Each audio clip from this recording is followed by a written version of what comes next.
répétition.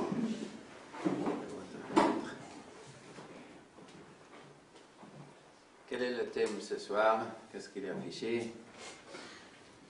La crise et la convoitise. Il se peut que déjà pendant Shabbat vous avez médité. Vous avez probablement déjà votre propre analyse.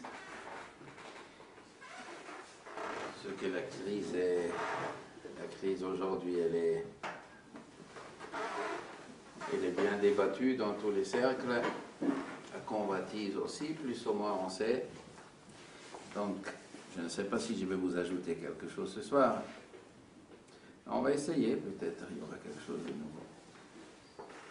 Sans garantie.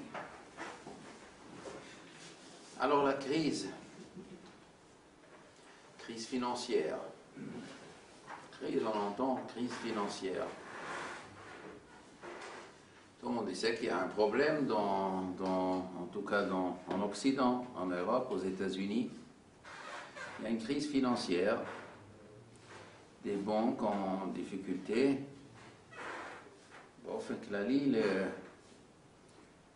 difficulté de beaucoup de choses, et les États, des États qui sont en faillite ou ils sont en pré-faillite. La Grèce est en faillite. D'autres États, ils ne sont pas loin d'être en faillite. Et sur certains, on n'aime pas encore dire le mot, on veut pas dire qu'ils sont en faillite, même qu'en vérité c'est déjà pratiquement fait. Mais on ne le dit pas pour pas provoquer, ça devient encore pire. Quand on dit sur un homme qui a presque faillite, il est faillite, alors tout le monde retire son argent. Chacun essaye de sauver, s'occuper, sauver encore, récupérer, et après l'autre il fait vraiment faillite. Donc un État qui a 2/3 faillite, si on dit il est en faillite, alors tout le monde retire ses billets et c'est fini. Comme ça pour un bon son. Donc le fait qu'on ne l'a pas encore dit sur la France et sur l'Espagne et sur l'Italie et sur les États-Unis, on n'a pas encore dit le mot faillite, ça ne veut pas encore dire que ce n'est pas en pré-faillite. La dette des États-Unis, si je ne me trompe pas, c'est 17 000 milliards de dollars. Un peu plus, un peu moins. Tous les jours, c'est un peu plus, quoi. Quand on a beaucoup de dettes, il faut gagner d'argent pour rembourser, mais quand les intérêts sont très hauts, les gens ils ont la coutume de payer les intérêts et pas payer le capital. Et si on ne peut pas payer tous les intérêts, alors le capital il augmente, et les intérêts aussi, et on ne peut plus s'en sortir. Comme ça c'est pour un individu, comme ça c'est pour une entreprise, comme ça. Une entreprise peut s'en sortir s'il fait des grands bénéfices, mais si on ne fait pas des grands bénéfices, on ne peut faire presque pas de bénéfices, mais on a une dette avec des intérêts, alors on ne peut pas s'en sortir, ça devient toujours pire et pire jusqu'à une faillite. Et quand on fait une faillite, alors quoi? Les créanciers ils perdront. Ce qui est prêté, il perdra. Ce qui est faillite, il donne ses maisons, s'il en a. Ceux qui hypothéqués, ceux qui ne payent pas, les autres, ils ont perdu. Et s'il y en a beaucoup de gens qui croyaient qu'il y a une hypothèque, mais il n'y en a pas. S'il y en a 10 personnes qui prêtent à quelqu'un, chacun croit qu'il y a une hypothèque, il n'y en a qu'une hypothèque, il y en a 10 créanciers. 10 fois le prix de l'hypothèque, alors les autres 9, ils ont perdu. Et si eux, ils ont aussi des dettes, eux aussi, ils ont pris des dettes, ils doivent, et s'ils font faillite, alors leurs créanciers aussi faillite. Donc ça, c'est la cascade des faillites. Donc ça, c'est des cascades, des faillites qui peuvent arriver. Et ça peut être pour une entreprise, pour un faillite. Et maintenant, dans un État où il y en a des milliers et des milliers d'entreprises, et des millions de gens, et des centaines de millions de gens. Donc ça fait une cascade que on ne peut même pas s'imaginer. Ça a déjà existé en 1929, ça a déjà existé. C'était une catastrophe. La crise financière a porté le chômage et ça, directement ou indirectement, ça a amené après au nazisme.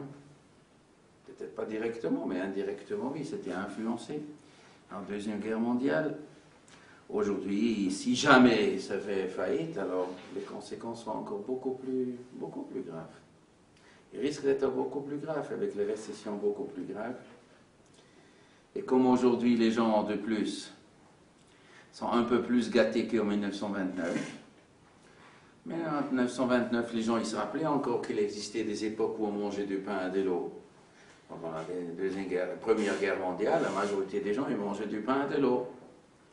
Aujourd'hui, le pain et de l'eau, depuis 60 ans, on s'habitue à manger des poissons et de la viande, et pas seulement ça. On s'habitue à un style de vie large. Si maintenant il faut se serrer la ceinture, si les États ne peuvent plus payer les allocations familiales, si on ne peut plus payer la retraite, si l'État n'a plus d'argent pour la retraite, qu'est-ce qu'ils vont faire les personnes à 60-65 ans sans retraite?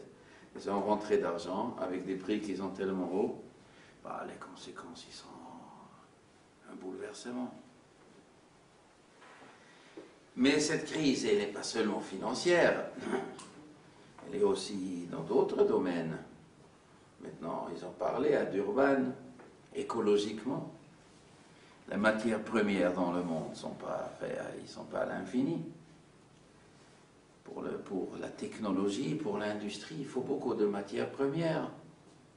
Et on mange, le monde utilise, les derniers 30 ans, 50 ans, 30 ans, 20 ans, il y a une consommation de matières premières. Même pour les ordinateurs, il y a un produit qu'il faut mettre pour fabriquer un ordinateur, et ce produit n'existait pas à l'infini. Quand c'est fini, il n'y a plus d'ordinateur, ça s'arrête. On revient à l'âge de pierre, presque. Il n'y a pas l'infini. Mais pas seulement pour l'industrie, mais pour la vie. Les derniers 30 ans, l'air a été sali d'une façon comme depuis 5000 ans, il n'était pas sali comme ça. Le monde depuis le début, jusqu'à 30 ans, et les derniers 30 ans, l'air était plus sali. Et l'eau était plus salie. On déverse des déchets, des industries, des chimiques, etc. Il y a des déchets, et ça salit toujours plus, et plus, et plus. Après, pour avoir de l'énergie, on a fabriqué l'énergie nucléaire. Et l'énergie nucléaire, ça laisse des déchets. Ces déchets, bon, je ne dis pas qu'ils sont dangereux à l'éternité. Ce n'est pas à l'éternité. Il paraît que c'est seulement pour 300 millions d'années. Après, il paraît que ça ne fait plus. Donc c'est déjà bon. Il y en a certains qui disent 300 000 années. Bon, donc on va sauter 300 000 années, on va continuer à vivre dans 300 000 années. C'est bon comme ça. Mais pour les prochaines 300 000 années, c'est un petit problème. Alors, s'il y a un petit problème nucléaire sur les déchets nucléaires, bonjour le dégât. Il y a des dégâts qui sont... Maintenant au Japon, ça a un petit peu bougé. Le Japon, il est construit sur une terre que tous les lundis et jeudis bouge. C'est comme ça. Depuis toujours, c'est comme ça. Alors on fait un centre nucléaire sur une terre qui bouge tous les... Bon, ça bouge 2, 3, 4, c'est pas si grave. Mais une fois sur 100, ça bouge grave. Une fois sur 100, mais 99 fois, c'est pas grave. Et la centième fois, c'est oui, grave. Donc tu savais que si ça bouge tous les lundis et jeudis, il arrive bien la centième fois ou la 200e fois, ça va bien arriver un jour. Alors comment tu construis un centre nucléaire? Comment ils se sont imaginés ces gens? Mais qu'est-ce qu'ils avaient? Quand ils ont construit, qu'est-ce qu'ils se sont imaginés? Ils vont faire arrêter bouger la Terre? On a besoin de l'énergie. Et pourquoi tu as besoin de l'énergie? C'est pour l'industrie. Le Japon était KO en 1945. Ah, maintenant, on veut devenir grand, on veut devenir fort, on va faire une industrie, il faut de l'énergie. Ils n'ont pas de pétrole, les pauvres, ils n'ont pas de charbon, les pauvres. Ah, on va faire du nucléaire. Mais pour l'éclair, il faut le terrain pour construire, et bien on construit. Ah, ça bouge. On ferme un œil. On ferme un œil, on verra. Shami Rahim. Ou Bouddha Yarahim. Je ne sais pas ce qu'ils ont dit à l'époque. Le soleil Yarahim. Et comme ça, ils ont dit en Russie aussi. Ils voulaient conquérir le monde. Ils voulaient faire des bombes atomiques. Alors ils ont mis à gauche et à droite. Ah, les voisins, c'est dangereux pour les voisins. Qu'est-ce qu'on fout des voisins? On fait pour le pays, pour que le pays sera grand, il sera fort, il faut de l'énergie. Ils en fait partout. Avec sécurité, sans sécurité. Et un jour, comment ça s'appelait déjà cette ville? Tchernobyl, c'est un petit peu... Bonjour les dégâts. Ici, on ne sait pas les dégâts. Là-bas, les gens, ils savent. Les dégâts, ils sont beaucoup plus grands que ce qu'on s'imagine. On ne peut même pas s'imaginer combien de gens sont morts. Ils ont pris tous les gens de la région, on a pris, ils ont éparpillé dans toute la Russie pour qu'on ne remarque pas. Qu'on ne remarque pas combien de gens sont morts par un cancer 2 ans après. Alors, ils ont éparpillé dans toute la Russie, à l'ancien, à la communiste, et on cache les dégâts. On cache, comme ça les gens ne remarquent pas. Et qui nous dit que tous les autres centres nucléaires sont si sûrs? Quelques-unes peuvent rentrer dedans en quelques minutes, il paraît, non? Cette semaine. Mais pourquoi tout ça? Parce qu'on a besoin d'énergie pour l'industrie. Et avec ça, tu fais un problème que toute l'humanité, après, a des déchets, on ne sait plus s'en sortir. Si c'est une catastrophe, c'est une catastrophe. Quoi? J'ai le droit parce que moi j'ai besoin d'énergie, je veux créer une industrie. C'est pour ça que j'ai le droit de créer quelque chose. Et tout le monde a joué ça. Tout le monde a joué. Et comment elle est devenue cette crise financière? On va revenir à la crise financière. Comment on fabrique une crise financière? Comment on arrive à une crise? Je travaille, je fabrique des tomates, je les vends, je gagne d'argent, j'achète avec ces tomates du pain. Oh, comment on fabrique une crise? C'est quoi une crise? Des dettes. Comment on arrive à des dettes? Des dettes, c'est simple. Une dette, on fabrique quand on dépense plus qu'on gagne. C'est tout simple. Celui qui veut dépenser plus qu'il gagne, il s'endette. Simple comme tout. Si les gens, ils dépensent ce qu'ils gagnent, il n'y a pas de dette, il n'y a pas de crise. C'est simple. Ça veut dire que si le monde est endetté, si les banques, si le monde capitaliste est endetté, ça veut dire que les individus, comme les États, comme les industriels, le monde s'habituait de dépenser plus qu'on gagne. On emprunte, on vit.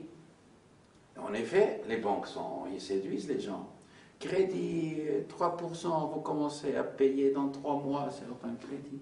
Partez aux vacances, achetez une maison, achetez une voiture. Et vous payez plus tard. C'est très séduisant. Je peux profiter maintenant. Ah, il faut rembourser. Aujourd'hui, je profite, on va dépenser, on va payer demain. Aujourd'hui, profiter et payer demain. Ça, c'est la séduction. Pas aujourd'hui travailler et gagner et demain dépenser. Comment c'est marqué? Le matin, tu travailles, le soir, tu profites, comme dit la Gemara. Un pasouk. Le matin, on travaille et le soir, on dépense. Les Juifs, ils étaient dans le désert. Ils ont eu quoi? Du pain et de la viande, non? Hein? Comment c'est marqué? Qu'est-ce qui est venu le matin? Qu'est-ce qui est venu le soir? La manne, il veut tomber quand? Peut-être Hashem lachem, lechem, baboker, ou bassar, baeref. Le pain le matin et la viande le soir. Les Slaves, les Caïs sont venus le soir. Et le pain le matin. Pourquoi? Le pain le matin pour avoir de la force pour travailler. Et la viande, on kiffe. La viande, c'est un kiff. Ça, c'est le soir. Une fois que tu as travaillé, en se coucher, tu te fais un kiff. Et pourquoi le bon Dieu n'a pas fait le contraire? Bassar baboker, valechem ba'eref. Comment c'est marqué dans la Mishnah? Ye'aino shel tzaharaim motzi et ha'adam min ha'olam. Le vin à midi fait sortir l'homme du monde. Celui qui boit du vin à midi, il perd le monde. Comme ça dit Michel Rabbeinu, ça veut dire quoi? Le vin, l'alcool, qui fait au milieu de la journée, au moment qu'il faut travailler, à la place de travailler, il kiffe. Après, il s'endort. Eh bien, ça motivé Adam in Haolam, il perd ce monde. Quoi? Profiter le matin et travailler le soir. Je m'achète aujourd'hui une maison, je m'achète aujourd'hui une voiture, je pars aujourd'hui aux vacances. On va payer plus tard, on va chercher de l'argent plus tard. Comme ça vit le monde. Au Chine, ils n'ont pas dit comme ça. Au Chine, Mao Tse-tung était plus intelligent qu'ici en France. Lui, il a dit, travaillez et dépensez pas, donnez-moi l'argent. Donnez à l'État. Travaillez et venez en vélo à l'usine. À Shanghai, vous avez 300 000 vélos, comme ça, ils arrivent ensemble. Aujourd'hui, ils commencent avec des limousines, ils vont attraper la maladie du capitalisme. Mais avant, comme ça, on vit en vélo. C'est mieux pour la santé, ça n'empeste pas l'air. Les usines, ils ont bien empesté, parce que l'État, il avait... Ça, vouloir profiter aujourd'hui, et demain, il faut payer. Mais il faut avoir emprunté. Mais pour emprunter, qui me prête d'argent? Qui est le gentil qui me prête que je lui rembourse dans 5 ans? Les gens sont gentils comme ça. Parce que moi, je veux partir aux vacances et j'ai besoin de 2 000 euros. Les gens me prêtent 2 000 euros. Je te rembourse dans 3 ans. Comment ça? Les gens, ils sont gentils. Ah non, on prête avec intérêt. On prête avec intérêt. Il faut rembourser l'intérêt, monsieur. Toute l'industrie est basée sur l'intérêt. Le loyer de l'argent. Le loyer de l'argent a un nom dans la Torah. Dans la Torah, ça s'appelle Nesher et Ribit. Nesher, ça s'appelle la morsure. Intérêt, c'est une morsure de serpent. C'est quoi une morsure de serpent? Il attrape le serpent, il attrape le talon, il fait une petite morsure. On injecte 2 gouttes de poison. Bon, c'est pas un requin qui a arraché tout le pied. C'est une petite morsure, comme ça tu crois. Mais le poison, il monte. Jusque ça bloque le cœur, le cerveau, tout est bloqué. Est-ce que c'est 3% d'intérêt? Qu'est-ce qu'il y a? C'est pas beaucoup. Mais il faut le rembourser. Et si tu n'arrives pas, eh ben, il te change. Il te demande maintenant, tu fais 6%. Comment la mafiosi à New York, ils attrapent leur Comment la mafiosi travaille pour faire ajouter un nouveau mafiosi? On cherche les gens malhonnêtes. Vous êtes malhonnêtes, venez dans notre club. Non, ils ne cherchent pas les malhonnêtes, ils cherchent les gens qui ont besoin d'argent. Et ils leur prêtent, sans intérêt. Ils cherchent des gens qui n'ont pas quoi manger. Viens, je te prête. C'est gentil, monsieur. Il prend et mange. Il prête encore et encore. Après, il dit, mais il faut le rembourser. Ah, j'ai du mal. Bon, on va fixer un intérêt. Tu vas pas me donner 2% d'intérêt. Tu veux payer que les intérêts, mais dans 6 mois, tu rembourses. Il est d'accord. Ah, il n'a pas remboursé. Attends, on va 5% d'intérêt.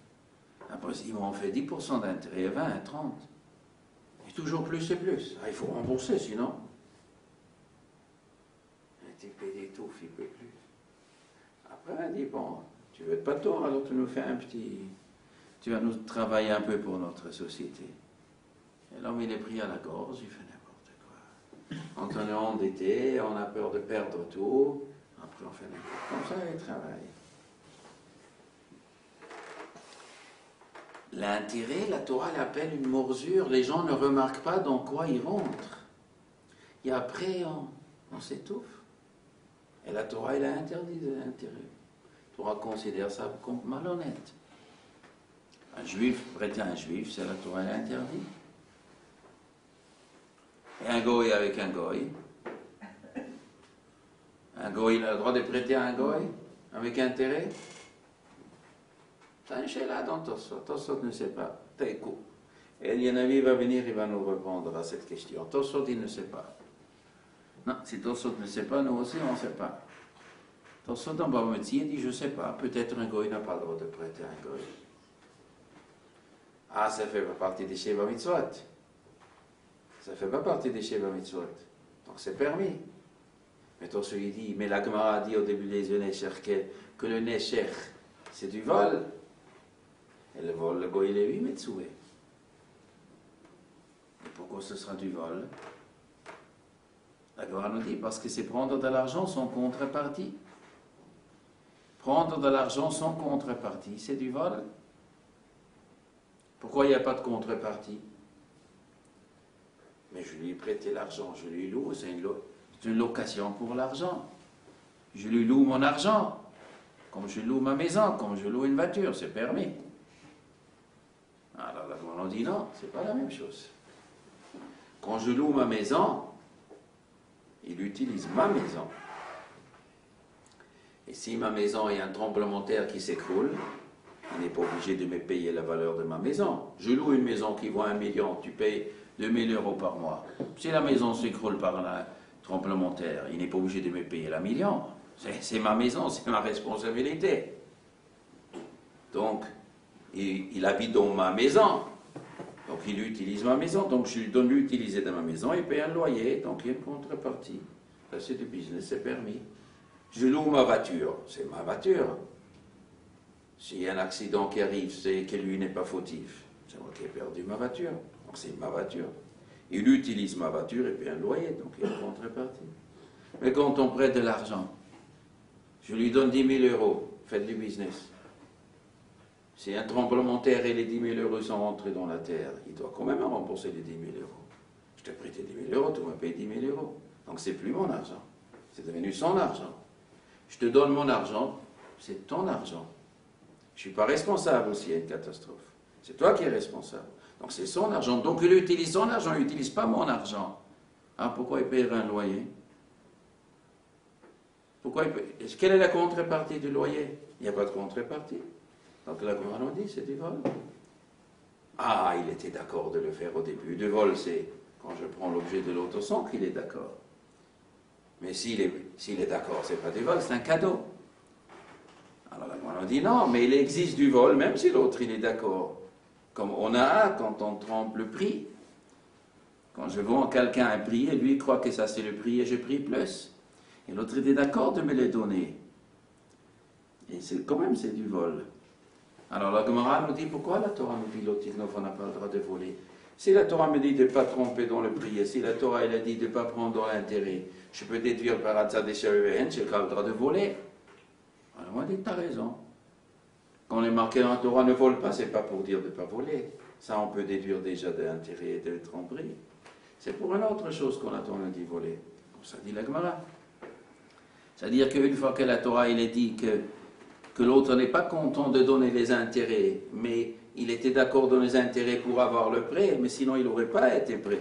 Et il me donne quelque chose en contrepartie, la Torah elle appelle ça du vol. Et peut-être pour le goy aussi, Tosfot il dit. Donc Tosfot ne sait pas. Bon, et il va venir, il va nous dire. Dans l'hypothèse que quoi? Que pour le goy c'est interdit de prêter avec intérêt. Alors on aime ça que toutes les banques sont toutes transgressées chez vous sur données noires. Toutes les banques. Toutes les banques, c'est-à-dire toute l'industrie. Toute l'industrie est basée dans ce cas-là sur du vol. Oui.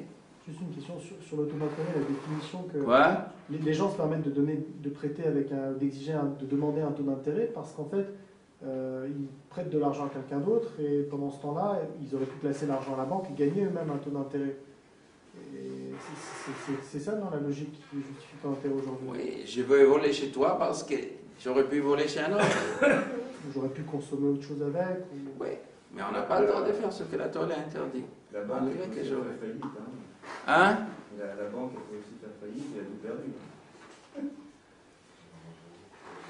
Le éther qu'il faut faire. Aux États-Unis, hein. En France, je ne sais pas si ça va venir en France, mais aux États-Unis, je crois plus de 1200 banques régionales ont fait faillite. La permission qui est marquée dans la Gemara, dans Shulchan Aruch, qui est permis un prêt pour prendre, ça c'est dans le cas où je prête pour une affaire, et si dans cette affaire il coule, il ne me rembourse pas.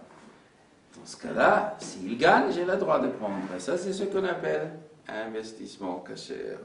Je donne mon argent pour une affaire, et je dis c'est mon argent. Et Et tu vas fructifier mon argent. Moi, je suis le capitaliste, toi, tu es l'ouvrier. Et je donne mon argent et toi, tu fructifies. Et s'il y a du bénéfice, tu me le donnes, le bénéfice, ou une partie du bénéfice, combien nous avons fixé. Mais si on perd sans ta faute, je suis prêt à perdre tout ou un moitié. Si je suis prêt à perdre tout, j'ai le droit de prendre tous les bénéfices. Si je suis prêt à perdre la moitié, j'ai le droit de prendre la moitié du bénéfice. C'est dans cette affaire, mais si dans cette affaire, si tu coules, tu dois quand même rembourser. Seulement si tu coules entièrement, tu ne me rembourses pas. Ça m'a sauté. Si tu coules entièrement, bien sûr, je ne me rembourse pas. Mais dans cette affaire où j'ai investi, tu coules. Si je demande quand même de me rembourser, dans ce cas-là, ça s'appelle c'est ton argent. Dans ce cas-là, c'est intéressé à ça. Alors, toute la banque, c'est un problème. Mais la banque, ce n'est pas seulement un problème d'intérêt. C'est aussi un problème, souvent, de ONA. C'est quoi ONA? Tromper le prix. Je le vends une marchandise. Et je ne lui dis pas le vrai prix. Il ne sait pas qu'est-ce qu'il y a dedans. Toute la monnaie est comme ça. Autrefois, la monnaie dans un État était basée sur l'or. Un État fabriquait de l'or. Autrefois, c'était la pièce d'argent, c'était de l'or, de l'argent, du cuivre. Après, on a fait des papiers, c'est plus facile à porter. Dans la banque, il y a des pièces d'argent, des lingots, et quand je gagne d'argent, avec les 10 000 euros, je pouvais prendre la lingot d'or. Après, en 1945, à Brighton, là, ils ont fait un truc. On n'a plus besoin de l'or. On va faire le PIB, les usines. Alors l'or est devenu virtuel, l'argent est devenu virtuel. Ça correspond à la valeur du pays. Ah, c'est joli, ça, la valeur du pays. Ça, on peut imprimer de l'argent quand on a besoin. On peut faire plein de choses. Après, on vend des... On ne sait plus le prix. En Amérique, pourquoi les prime, comment ça s'appelle là, le subprime? C'est quoi le subprime? On vend des spéculations. On vend des choses qu'on spécule. Et personne ne sait ça vaut vraiment comme ça. Ici, on vend des produits toxiques, on ne sait pas qu'est-ce que ça vaut. Quel est le vrai prix? Il y a des gens qui te donnent des prix basés sur quoi? Des fois, c'est falsifié avec intention. Des fois, on ne sait pas entre eux. Et on fait un jour l'imbécile. Oui, je pense, oui, ils vont faire 3% de bénéfices cette année. Oui, d'après la maison d'audit, ça va monter, ces trucs, ça vaut ça. Et la maison d'audit, c'est quoi? La maison d'audit, qu'est-ce qu'ils font? La maison Enron, c'était une maison d'audit. Tout est faux d'A jusqu'à Z. Tous ces produits, c'est plus de la matière, on achète le virtuel. Tout ça, c'est la tromperie est dedans. Il est inné. Et c'est très facile. Manipuler les gens. Manipule, bien sûr, les banquiers. Ils ont la possibilité de manipuler. Ils ne se privent pas du tout. Ils ne se privent pas du tout. Ils ne se privent pas du tout.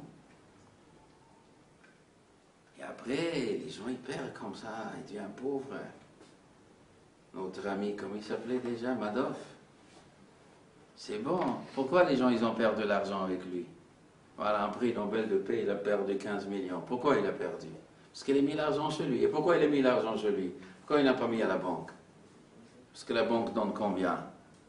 3%. Et lui, il donne combien? 15%, 20%, je ne sais pas. Mais dans la Torah, c'est marqué, c'est assourd de faire révis. C'est marqué dans la Torah, c'est assourd de faire révis.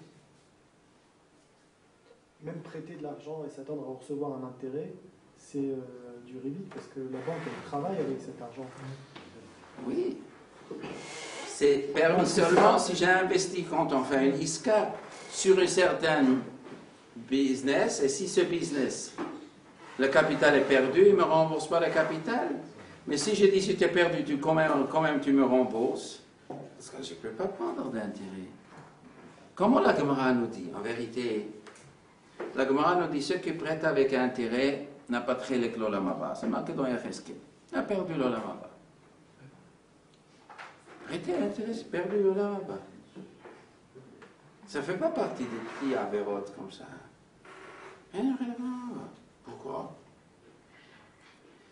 La Gemara nous dit, parce que ceux qui prêtent intérêt, qu'est-ce qu'il dit? Si Moshe Rabbeinu, il a écrit qu'on n'a pas le droit de prêter avec intérêt, vous savez pourquoi Moshe Rabbeinu, il a écrit ça? Parce qu'il a vécu il y a 3500 ans, dans le désert. Il y avait du business, il y avait Auchan, il y avait le Crédit Lyonnais, il y avait... Mais il était dans le désert, qu'est-ce qu'on mangeait dans le désert? Quel business ils faisaient les Juifs? Bien sûr, quand on habite avec les chameaux et les moutons, on peut se permettre d'écrire dans son petit calepin d'interdiction, c'est interdit de prêter. Mais si Moshe Rabbeinu il aurait vécu dans un monde où il y a du business, il aurait su que ça ne marche pas autrement. Bien sûr, il n'aurait pas écrit. Mais Moshe Rabbeinu, il a écrit parce que lui, il a voulu. C'est le bon Dieu qui lui a dit. Et qui me dit que le bon Dieu connaît bien le business. Lui, il sait comment ça fonctionne, mais tu peux t'imaginer Paris sans business, New York, Manhattan sans business, et sans intérêt, il n'y a pas de business. Si le bon Dieu, il demande ça, c'est qu'il n'est pas très au courant. Ça, c'est la moquerie, c'est pour ça qu'on n'a pas très les clones là-bas, la maladie. Parce qu'il se moque de bon Dieu et de Moshe Rabbeinu. Moshe Rabbeinu était un... Kadosh Baruch Hu ne savait pas. Kadosh Baruch Hu ne comprend pas l'intérêt. Il ne comprend pas le business. Nous, on connaît mieux comment il s'appelait là comment il s'appelait le chef là qui a perdu 5 milliards là? Comment il s'appelle? À Paris, comment il s'appelle? Hein? Kerviel. Le Kerviel, il comprend le business. Kerviel, il connaît. Marc Toiti, eux, ils connaissent. Mais le bon Dieu, il ne connaît pas. Là, la défense, là, on sait. Voilà, M. Greenspan, il connaît. M. Greenspan. Chaque semaine, pendant je ne sais pas combien d'années, M. Greenspan, il fait des pile-poulim. Je pense qu'il faut un quart de point, un quart de pourcentage, il faut monter les prêts hypothécaires, je ne sais pas quoi, qu'est-ce qu'il parlait. Et chaque fois, il fait pile-poulim, tous les gens, ils écoutent. Ah, Greenspan, il dit comme ça, ça va monter un quart de pourcent, ça va descendre un quart. Greenspan, il dit comme ça, le prophète Greenspan, il dit comme ça, le navire Greenspan, il dit comme ça, et il ne va pas qu'il y ait un train qui lui fonce dedans, que toute l'Amérique devient un faillite. Et pourquoi tu ne nous as pas avertis si tu es un prophète? Tu n'as rien vu voir que tous les pays en état de faillite? Pourquoi tu fais des pile-poules sur un quart de rebit, sur un quart de pourcent de trucs? Il fait un pile-poule si fort. Mais tu ne vois pas que tout le pays va en faillite? Et pourquoi tu n'avertis pas les gens? Ah, j'ai pas vu, j'ai pas vu. Non, tu n'as pas vu? Mais le bon Dieu, il a vu. Le bon Dieu, il a dit, chacun qui prête avec intérêt fait faillite. Lui, il a vu. Ce système du capitalisme, avec intérêt, avec des bulles d'air, avec du bluff, avec des manipulations, avec de la malhonnêteté, avec la tricherie, et le goinfre et la convoitise des grands manipulateurs, les grands capitalistes qui manipulent tout le monde. Mais le bon Dieu, il a dit, tout ça, ça a obligé de faire faillite. Ceux qui prennent intérêt fait faillite, oui. Le bon Dieu, il ne comprend pas le business. Eux, ils connaissent mieux. Eux, ils savent mieux. Une Goya, elle a vu Rabban Gamaliel comment il rayonnait. Elle a dit, monsieur le rabbin, un des deux métiers vous faites. Ou vous faites un élevage de cochons, ou vous êtes prêteur avec intérêt, vous êtes banquier. Ah là, vous êtes content, vous êtes dormez dans votre lit, tranquillement, et le fric qui rentre. Il lui dit les deux choses, la Torah nous a interdit. Alors pourquoi vous rayonnez comme ça? C'est j'ai étudié la Torah, je suis content. Pour elle, pour être content, il faut être ou banquier. Elle a raison. Ou banquier, ou éleveur de cochons. Ceux-là, ils mangent tout, ça ne coûte rien. Ça se vend bien à l'époque, aujourd'hui non. Bon. Les paysans bretons, ils pleurent tous, mais à l'époque, ça se vendait bien. Chacun qui fait intérêt. Évidemment. Dans la tfila, il y a un patarélia ici. Hein.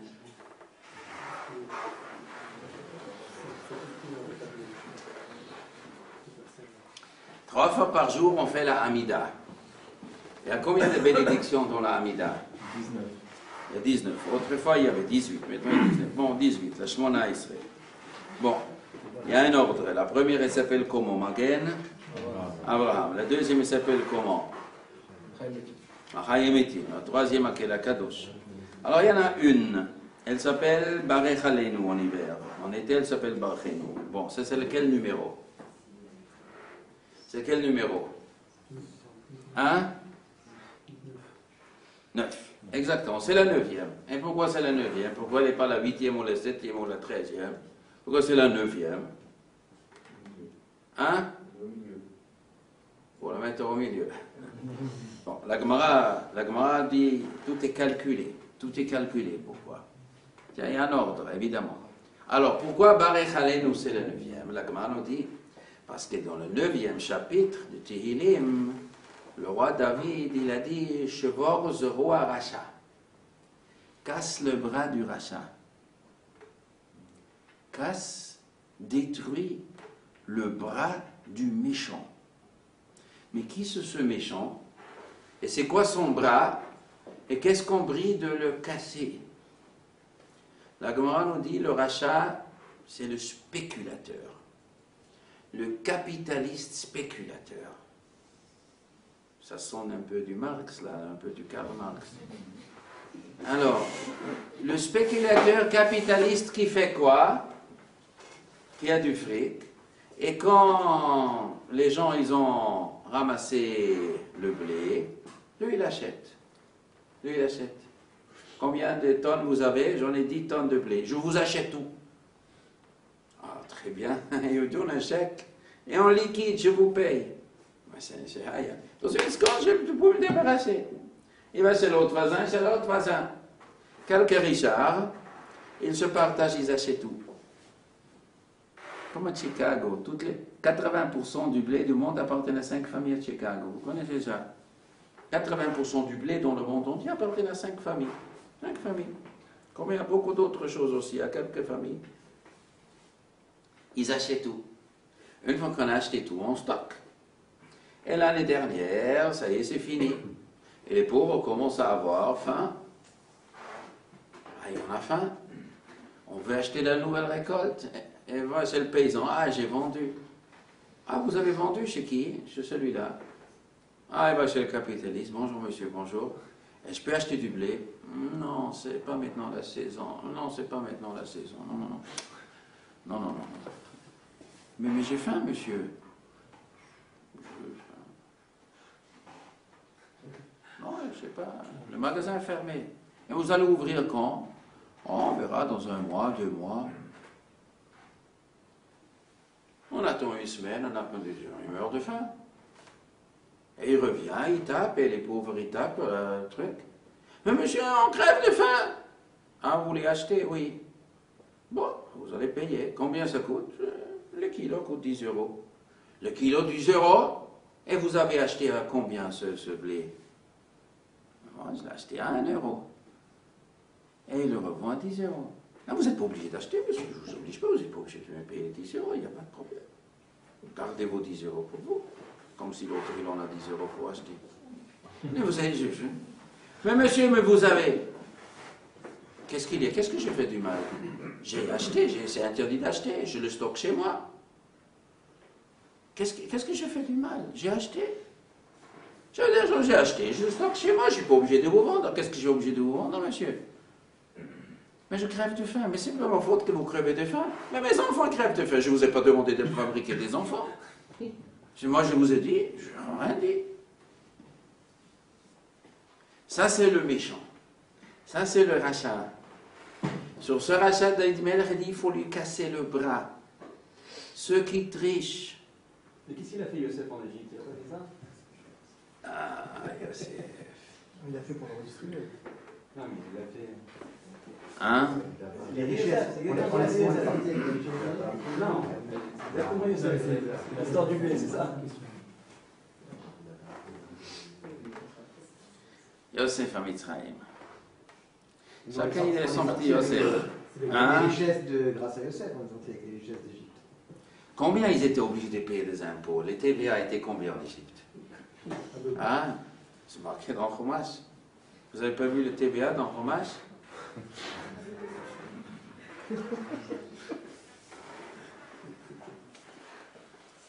Alors, voilà.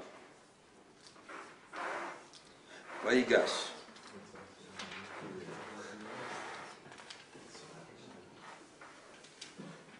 Combien c'est ici? 19, combien c'est aujourd'hui? 19,6. 19,6. Vaya batuot. Unetatem chamishit le paro. Vous donnez un cinquième à paro. Un cinquième s'appelle 20%. Va'arba yadot yelachem lezer asader lochem asher otechem elachol etapachem. Il distribuait et il fallait payer un cinquième, 20% de TVA. Il était français, Yosef. 20% ça coûtait.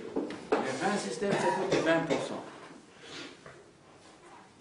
Alors, en tout cas, 4 cinquièmes appartenaient au peuple. Il distribuait, on donnait un cinquième, c'est tout. Il a créé un système pour casser le bras des seigneurs. C'est vrai que le monde, depuis toujours, ça a géré des rois, des seigneurs qui prenaient l'argent des pauvres, tout le monde entier. Ça, c'était la plaie depuis toujours. Des rois et des seigneurs qui exploitent les gens. Eux, ils sont riches. Le tsar de Russie, mais c'est ça qui a amené après la révolution. Les gens se sont rébellés. Ça veut dire quoi? Le tsar, il prend tout l'argent pour lui. Et la révolution française. Mais le peuple n'a pas de pain à manger. Qu'est-ce qu'elle a dit, madame? Il n'a qu'à manger des brioches. Comme ça, il disait qui c'est Antoinette? Comment elle s'appelle, Marie-Antoinette? Il n'y a pas de pain, on mange des queues. Et elle faisait des soirées. Alors, la Révolution française, ça y est, on va changer. Égalité, fraternité, liberté. Oui, égalité. Égalité. Ils ont oublié d'ajouter quelque chose. Il ne fallait pas seulement égalité, liberté, fraternité, il fallait ajouter aussi honnêteté. Ça, ils ont oublié. Il faut être honnête. Le système capitaliste est fait que les capitalistes sont toujours plus riches et ils manipulent, évidemment. Évidemment. On cherche à gagner d'argent. Comment Lénine se moque, Lénine avait coutume de se moquer des capitalistes. Ils sont tellement vrais, ces capitalistes, que pour gagner quelques centimes, ils sont prêts à nous vendre la corde avec laquelle on va les pendre. Comme ça, il disait. Et partout, c'est comme ça, dans tous les pays du monde. En RS, ils ont fabriqué une industrie d'armement extraordinaire. Il y a quelques riches en RS qui ont toute l'industrie dans la main. Mais pour devenir plus riche, qu'est-ce qu'on fait? Qu'est-ce qu'on fait? On le vend. Ils vendent. À qui ils vendent? À ceux qui achètent. À ceux qui veulent acheter. La meilleure technologie, et les drones et le truc, ils vendent. Mais tu sais très bien qu'il y en a 1 milliard de gens qui veulent te détruire. Qu'est-ce que tu mets au marché des armes? Pour gagner d'argent. On court derrière l'argent. Et Lénine, il avait raison. Les capitalistes sont tellement bêtes. Ils nous vendent la corde avec laquelle nous voulons les pendre. Mais c'est de la folie. Mais tu fabriques des centres nucléaires sur un terrain qui bouge tout le temps. Mais c'est pas normal. Mais ça fait bien pour l'industrie. Et les autres? Pour nos enfants, nos petits-enfants, il n'y a plus d'air. Il y a l'eau est sale. L'air est sale, mais qu'est-ce que s'en fout? Les Chinois, les Américains, les Européens, on fabrique, on salit l'air, mais qu'est-ce que s'en fout? Maintenant, on a besoin de gagner d'argent. Comment il dit le prophète? Mangeons aujourd'hui, car demain on va mourir. Mangeons vite aujourd'hui, parce que demain on va mourir. Mais la crise, elle est plus profonde. Elle n'est pas seulement dans l'argent. La vouloir s'enrichir, vouloir dépenser d'argent, s'endetter, se rendre malade après. Pourquoi tu as besoin de dépenser tellement? Parce que tu veux profiter. Pourquoi tu as besoin de profiter tellement?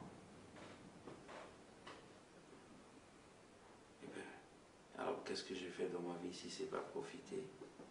Mais on est bien là pour profiter, non? Ah, on est là pour profiter. Ça, c'est le mot clé de la société de consommation. On est là pour consommer. La vie est là pour consommer. Et le bonheur, il est là pour consommer. Et pour que moi je consomme, il faut faire des sacrifices. Autrefois, on faisait des sacrifices aux dieux de Zeus. Il y en a qui faisaient au Moloch, ils sacrifiaient leurs enfants au Moloch. Et il y en a des gens que c'est leur plaisir, c'est le Dieu. Donc on sacrifie, on fait des sacrifices pour profiter. On fait des sacrifices pour profiter. Il faut bien se sacrifier. Il se sacrifie, il fait Formule 1, il roule comme un Formule 1.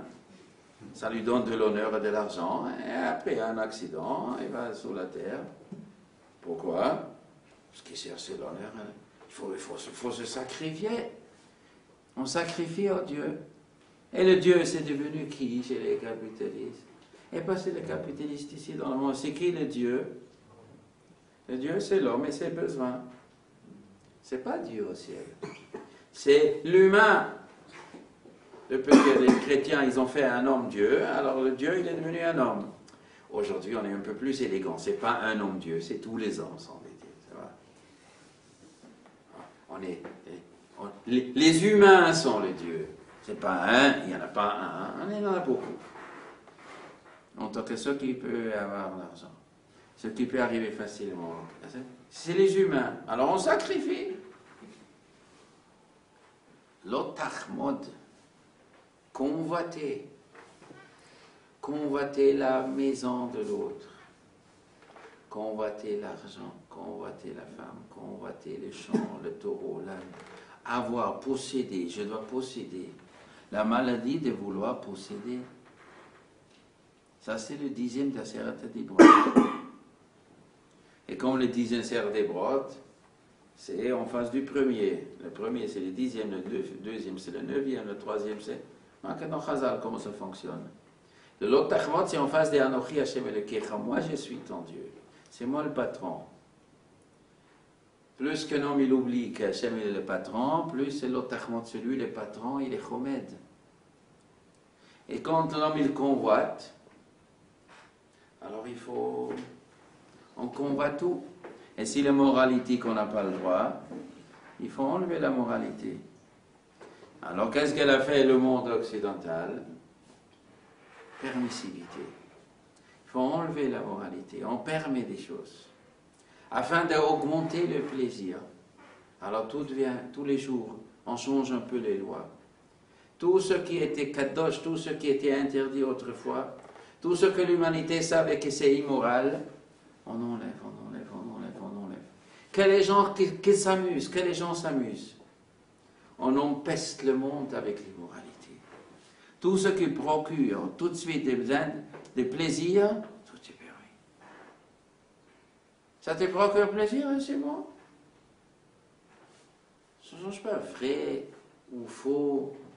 Ça procure le plaisir, là, c'est permis. Vas-y, kiffe. Un vice dans l'autre. Mais ces vices, ils coûtent cher. Tous les vices coûtent très cher. On se drogue. Il paraît qu'il se fait un plaisir d'après ceux qui se droguent. Mais l'homme n'est pas fait pour... Il n'est pas fait pour ça. Donc forcément, il y a une addiction. Et il perd sa liberté. Et le drogué, il perd son argent.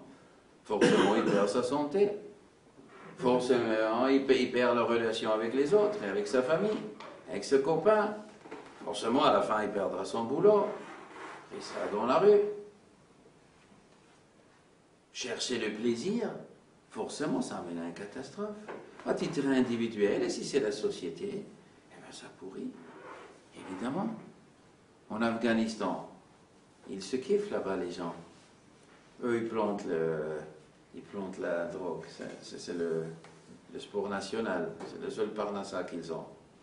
Mais ils n'ont pas le droit de consommer. Mais les Américains et les Européens, ils bêtes comme ils sont, ils achètent, eh ben, ils n'ont qu'à s'empoisonner.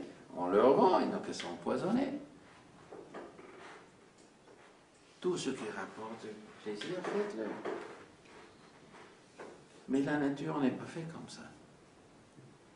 Un homme, il est marié, il a une femme, il a des enfants.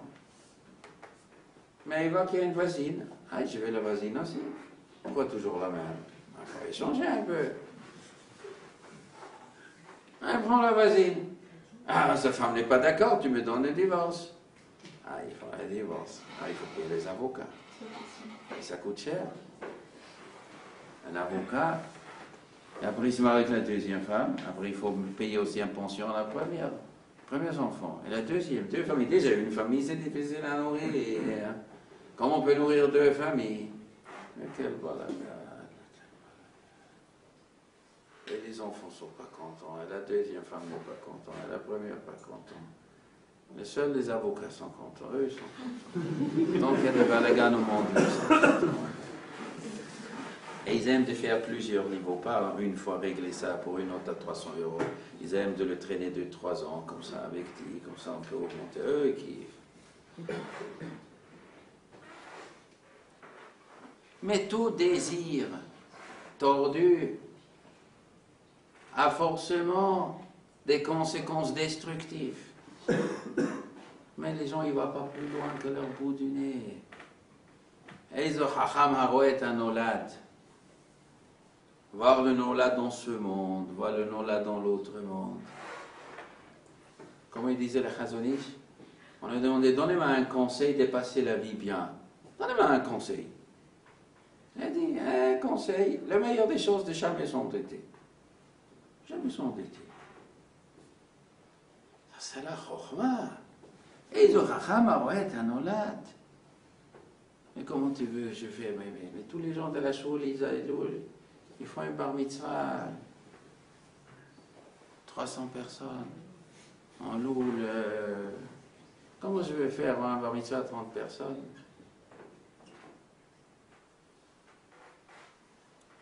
Ah, il faut s'endetter. Un type, une fois, un type vient de se fiancer, Mazatov, quand tu vas te marier? Dans 2 ans. Dans 2 ans, tu te fiances aujourd'hui, dans 2 ans. Oui, j'ai pas d'argent pour payer le mariage. J'ai dit, pourquoi? Combien coûte le mariage? Il me dit un prix. Il dit, et dans 2 ans? Eh bien, je travaille pendant 2 ans pour payer le mariage. J'ai dit, attends, quoi? Qu'est-ce que tu dis? Tu travailles pendant 2 ans pour payer le mariage, et ce jour, le mariage coûte ce que tu gagnes pendant 2 ans. Tu travailles 2 ans pour brûler ça pendant le jour du mariage.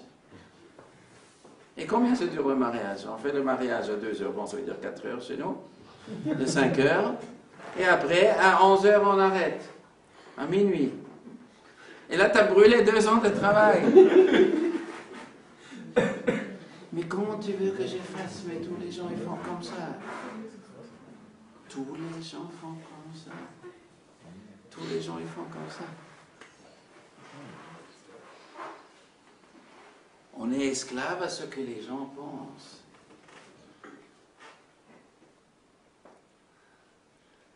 Mais lui, au moins, il était 10 ans. Je peux dire qu'il était intelligent. Il se marie maintenant, il s'endette pour 2 ans. Il y en a qui font comme ça. Et peut-être tu te maries avec 10 personnes. Voilà, tu achètes des gâteaux. Là, pour 10 €, on peut acheter des gâteaux.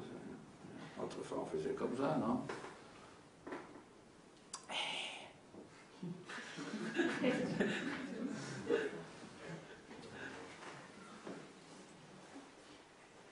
Ça, c'est... Le problème, il est très, très profond. D'être comme tout le monde, de vouloir profiter, de oublier qu'est-ce qu'il est vrai, qu'est-ce qu'il est utile, qu'est-ce qu'il est inutile. Du moment que le profit et le plaisir deviennent omniprésents dans le besoin de l'homme, on rentre dans une turbulence. Et sans Yirat Shamayim, Aujourd'hui, les gens, on étudie la finance, on étudie le droit, on étudie le business, toutes sortes. Mais on étudie l'honnêteté et l'Yirat Shamayim, et qu'Akadosh Baruch Hu, il est là pour vérifier ce que tu fais, si c'est honnête ou pas honnête. Est-ce qu'il y a des cours de Yirat Shamayim à la fac de droit? On étudie le droit pour savoir comment tourner les avocats et les notaires, et comment tourner la loi, comment truc. Yirat Shamayim, on apprend. Yirat Shamayim. Mais on étudie des lois, le droit. Le droit pour être mieux tordu, quoi. Le droit, ça c'est le droit.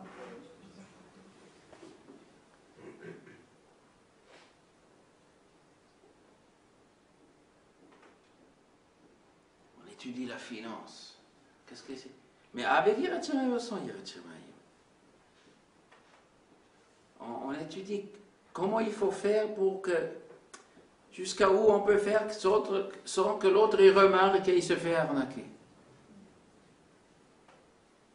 Ils sont à la bourse là-bas, tous ces vautours, et on joue, on monte, on achète un truc. T'as entendu? Il paraît que ça va monter. Vite, vite, vite. On va dire au client. Hein? C'est quoi? Comment on va gagner vite? On peut gagner vite sans travailler avec un petit truc. Mais gagner beaucoup d'argent sans travailler, ça s'appelle comment? Où l'argent? Tu fais pousser l'argent, tu sais, mais ça pousse? Non, l'argent est chez l'autre. C'est ça qu'on appelle en français, on appelle ça un casino. On joue au casino. C'est quoi au casino? Je prends un numéro, et dans 2 minutes, je peux devenir millionnaire. Ah, le rêve de tout le monde. Sans travailler, je deviens millionnaire, je paye mes dettes, je m'achète une voiture. Ah, il n'y a pas mieux comme ça, gagner le gros lot au casino. C'est une réminiscence. Hein? C'est la réminiscence. J'entends pas. C'est une réminiscence. Ça veut La dire... maréchale avant la faute. Il n'avait pas besoin de travailler pour cette histoire. Chacun il veut être Adam Rishon avant la faute. Mais nous sommes après la faute, c'est ça le problème. Mikol etz hagon achol tochel. De tous les arbres fruitiers, tu manges. La Gemara nous dit... Pourquoi il dit du gan, de jardin? Parce que le jardin appartient à personne, qu'à lui. Ici, on apprend de ton argent, du gan qui est efker, mais pas de l'argent de l'autre. Mais dans le casino, c'est l'argent de l'autre. C'est l'argent de l'autre. Comment les Chachamim, ils appellent un homme qui joue au casino? Un homme qui gagne sa vie au casino, il s'appelle comment dans la Gemara? Racha, pas sous les doutes, Mesachek Bekouvia. Mishnah dans Sanhedrin, Mishnah dans Rosh Hashanah, encore un Mishnah. 3 Mishnayot, mais Sachek Bekouvia, c'est un rachat, c'est un voyou. Pourquoi? Parce que tu utilises la faiblesse de l'autre pour lui prendre son fric. L'autre, il a la même yetzara que toi. Tic-tac, et tu peux devenir riche. Vas-y, mets les 10 000 euros ici, je vais mettre les 10 000 euros ici. Et après, on joue le dé ou n'importe quoi. Et si c'est moi, je... Aïe, je peux gagner 10 000 euros avec les dés, sans sortir de 5-6. Et c'est les 10 000 euros, je peux travailler. J'essaie, moi je suis faible, moi aussi, l'autre aussi faible. Vas-y, joue avec moi. Clic. Et je le prends. Ou je le perds, je me suicide, ou je le prends, et c'est l'autre qui se suicide.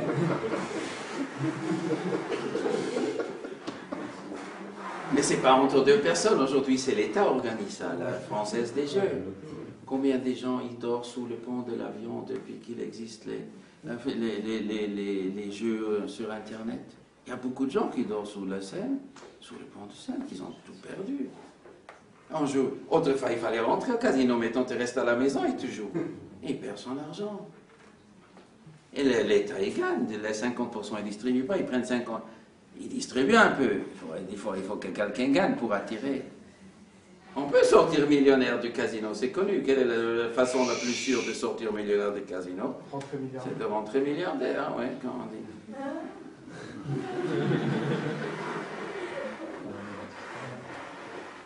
Mais aujourd'hui, pas seulement les casinos est un casino, la bourse aussi c'est un casino. On joue à la bourse, on dit, on joue à la bourse. Et c'est bien, ça ne s'appelle pas on travaille. Il y en a qui disent je travaille à la bourse, il y en a qui disent je joue à la bourse. Le travail est devenu un jeu. Ça fait monter l'adrénaline, j'ai gagné, j'ai perdu, j'ai gagné, j'ai perdu. Mais tout ça, Tout ça, c'est Chachamim, ils crachent sur des gens comme ça. Chachamim, ils crachent sur ça. C'est c'est pas sous les doutes. Tu gagnes ton argent en manipulant les gens. Et l'argent des autres en plus. Le travail dans une banque, c'est l'argent des autres. Les bonnes affaires, tu prends pour toi, et les affaires louches, tu donnes à tes clients. Bien sûr, subprime et tout ça. Une arnaque, et il y a encore beaucoup d'arnaques. C'est les gens qui sont dans la finance, ils savent mieux. C'est quelle arnaque qui se trouve à la bourse. Oh, quelle arnaque. Quelle arnaque. Crédit Lyonnais. Il y avait ici une banque Crédit Lyonnais. Ils ont fait une faillite qui était combien? L'État a mis dedans combien? 350 milliards, non? 350 milliards l'État français a payé. Pourquoi ils ont fait une faillite de 350 milliards? Parce qu'il y en a qui ont enlevé les 350 milliards. Qui a enlevé? Qui a enlevé les 350 milliards? Et après, elle était brûlée. Vous vous rappelez, il y avait un feu, le Crédit Lyonnais. Les comptes ont brûlé. Et où est le rapport qui a brûlé? Combien de temps ça a duré les investigations? Vous savez combien de temps ça a duré? 48 heures. Après, ça s'est arrêté. Il n'y avait pas d'enquête. 48 heures après, ça s'est arrêté. Pourquoi? À qui profitent les crimes? À qui profitent les crimes? À ceux qui étaient le chef, à Jean-Paul Trichet? Il porte bien son nom ou pas? Combien de ministres et combien de capitalistes et combien de trucs ils se sont servis? Combien de trucs? Tout est magouillé. Et après on fait des trucs, on brûle soi-disant les comptes, malgré il y en a 2, 3 fois, tout est ils croient que les gens sont bêtes, les gens ne sont pas si bêtes. Ils savent très bien que c'est un grand magouille.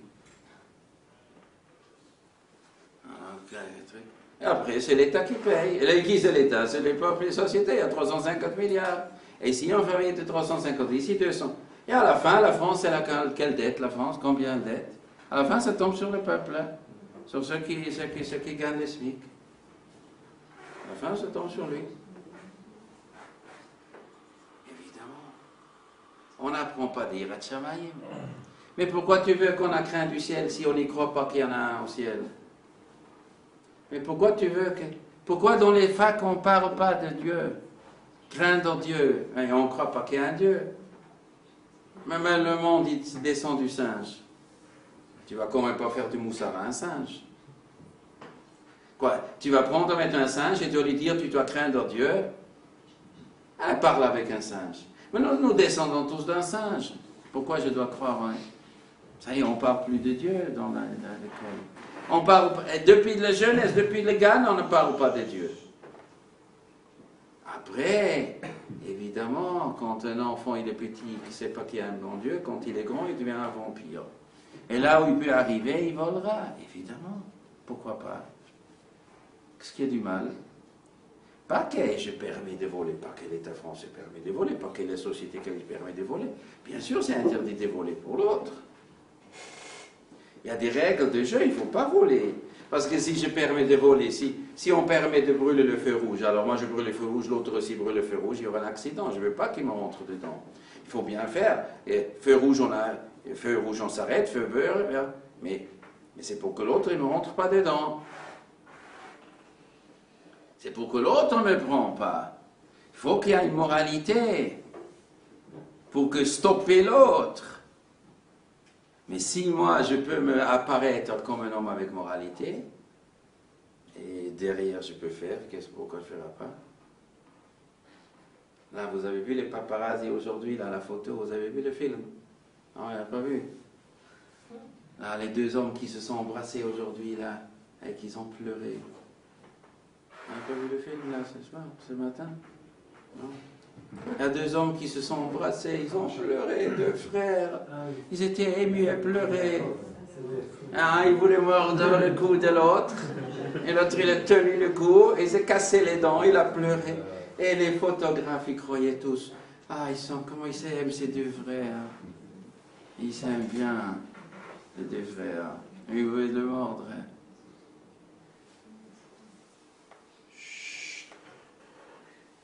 Ça c'est... ça doit Islach. Les lois sont faites pour qui? va dire un parsa sur la parsa déjà, comme je citais la parsa, alors je vais dire un petit mot sur la parsa qui concerne. Il est marqué dans la parsa que Yaakov, il a rencontré Esav, il s'est prosterné 7 fois. Bon, ils se sont embrassés et tout, ils ont pleuré, très émus, très bien. Tout est bien qui finit bien. Après, Esav, il dit Nissa ben elecha ve'elcha lenegdecha. Viens, Yaakov. Nissa, voyageons, ben elecha, allons-y. Ve'elcha lenegdecha. Je marcherai en face de toi. On va voyager ensemble. Yaakov, il dit Adoni yodea ki ha'iladim rakim והצאן והבקר עלות עליי, ודפקום יום אחד, ומתו כל הצאן. יעבור האדוני לפני עבדו. ואני אתנעלה לאיתי לרגל המלאכה שלפניי, ולרגל הילדים עד אשר אבוא אל אדוני שעירה. Qu'est-ce qu'il dit, Esav? On peut voyager ensemble. Qu'est-ce que dit Yaakov? Non, vous savez, c'est difficile. J'ai des enfants, ils sont tendres, je ne peux pas les pousser. Si je les pousse trop vite, ils risquent de mourir tous les moutons. Allez-y, plus vite que moi. Vous êtes un soldat, 400 soldats, allez-y vite. Et maintenant, moi, je vais me conduire à ma lenteur. La règle d'après le pied et le pas, Hamalacha Sher Lafanaï, qui est devant moi, la règle à l'adim d'après le pas des enfants. Jusque que je vais vous rejoindre plus tard, c'est ira. Qu'est-ce que la Torah nous raconte ici? Qu'est-ce qu'elle veut nous dire? Qu'est-ce qui se passe ici? L'autre est voyagé ensemble et Yaakov dit non. Vous avez un pas plus vite, moi les enfants ils sont lents. Qu'est-ce que j'apprends ici? Mais ici il y a deux systèmes. Ici il s'agit le système de Esav et le système de Yaakov. C'était deux hommes avec une moralité. Esav et Yaakov. C'est pas que Yaakov il est dans moralité et Esav il n'a pas de moralité. Alors on nous dit qu'il n'y avait pas un homme qui faisait Kippur Avaim comme Esav. Jamais un homme a tellement respecté son père comme Esav. Quand lui il est venu servir son père, il a pris des habits royaux. Il a un respect devant son père, il avait une moralité Esav. Mais quoi? Lui, il courait vite, il courait vite. Yaakov, il marche doucement. Les enfants, c'est doucement. Doucement quoi? Pour moi, éduquer les enfants, ça marche doucement, pas comme chez vous, Esav. Esav, il est sorti comment? Esav, il est sorti le rouge, avec des poils, des têtes jusqu'aux pieds poils, comme un petit chimpanzé. Il est sorti tout poilu, comme un... Esav, Assou, il était fait comme un adulte. Esav, il était tout petit, il parlait comme un adulte. Je faisais respecter tout de suite, il était tout de suite le chef à l'école. Je faisais respecter comme un adulte, tout petit. Et un adulte, tu lui prêches la morale. Un enfant, les petits, des jours, il a fait que les enfants ils grandissent doucement. Et il faut les éduquer. Il faut leur apprendre de ne pas mentir, de ne pas voler, comment se comporter, faire de reproches. Il y avait une fois un homme génial, jamais son père lui a fait un reproche. Il est devenu mégalo, il voulait prendre la couronne. Qui c'était déjà?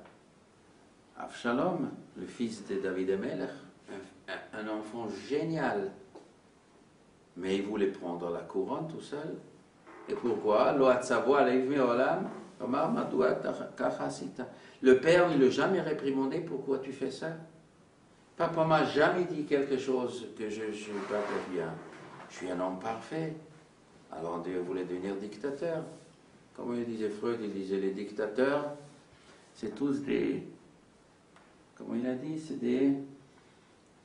des artisans, j'ai oublié, comment dire, artistes. C'est des artistes qui ont raté et qui veulent compenser. Ils ont raté des artistes, après ils se prennent pour les meilleurs. Des génies incompris. C'est des artistes qui se prennent pour des génies incompris. Ça, c'est les dictateurs. Avshalom, on lui a jamais dit quelque chose. Et ils savent, quand il était petit, on ne pouvait pas l'éduquer, le type, il sait tout. On ne peut pas le redresser. Et Esav est devenu chasseur des animaux. Et Yaakov est resté à la maison. C'est de quoi chasseur des animaux? Vous voulez dominer les animaux. Il n'y a que ça, Esav, chasser des animaux. Tout ça, c'est... Et Esav, il a pris sur lui d'éduquer les hommes qui se comportent comme des animaux. Et Esav, il a pris ça sur lui.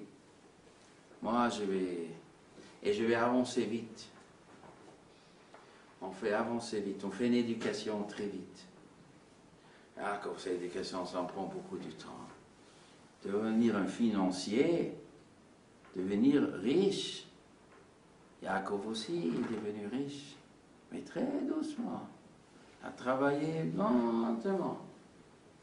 Yaakov, il a gagné aussi, est devenu riche. Mais comment il est devenu riche?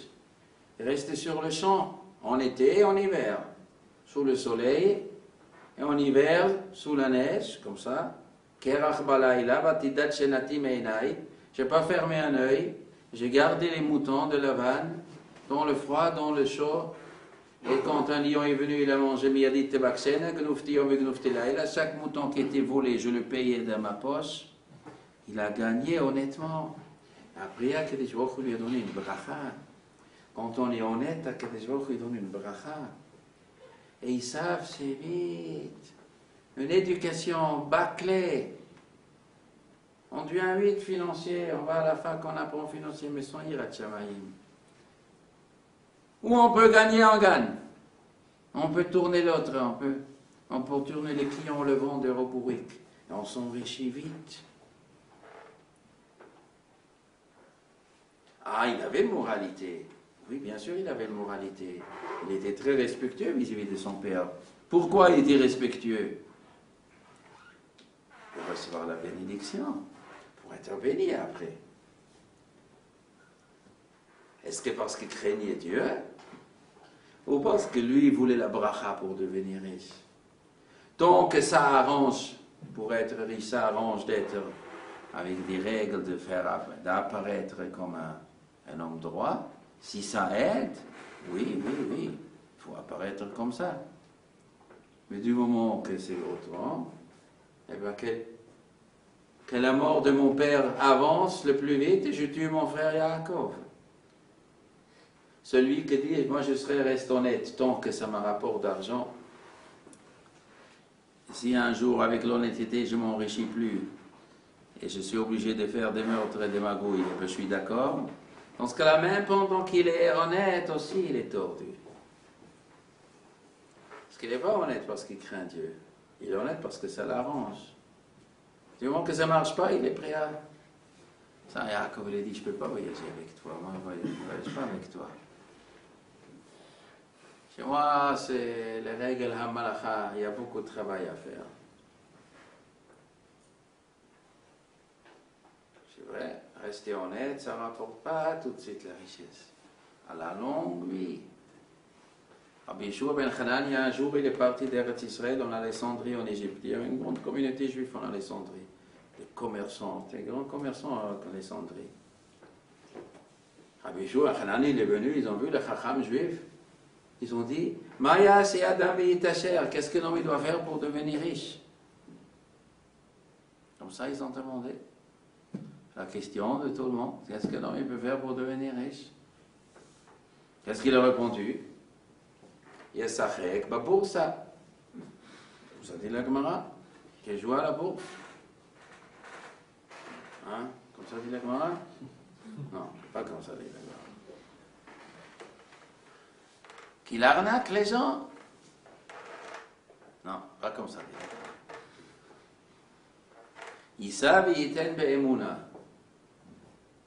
Yisa v'yiten be'emuna. Qui fait du commerce honnêtement. Qui fait du commerce honnêtement. Après la Gemara dit, ils ont demandé, mais on a déjà vu des gens comme ça, ils ne sont pas devenus riches. Alors il a dit qu'il prie à Dieu pour devenir riche. Torah nous dit. Ah, pourquoi maintenant vous faites sortir cet argument? Pourquoi vous avez dit d'abord une autre chose? D'abord vous avez dit travail honnête, vous aurez dû dire tout de suite ça. Il dit, mais le deuxième ne marche pas sans le premier.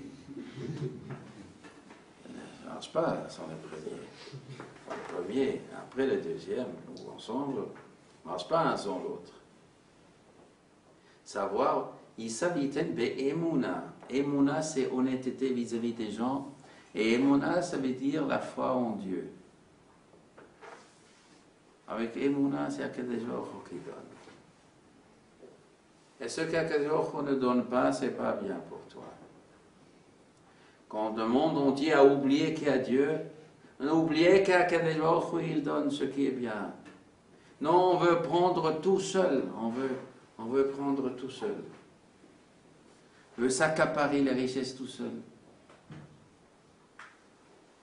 Alors on rentre dans un processus de courir. Et quand même qu'il y a des cadavres à gauche et à droite. Que ce sera le voisin, que ce sera le vendeur, le locataire, que ce sera les gens, que l'eau il est sale, que n'importe quoi. On s'en fiche. On peut faire des guerres, on peut faire si on a besoin. Et c'est ça le risque à la fin. Après, il y a des guerres. Quand il y a une pauvreté dans un pays, en Afrique, la pauvreté, la famine, ça amène à des guerres à l'infini. On s'entretue pour un morceau de pain, c'est Merachem. Quand il n'y a pas de pain, on s'entretue pour le pain. On fait des guerres et des guerres et des guerres et des guerres.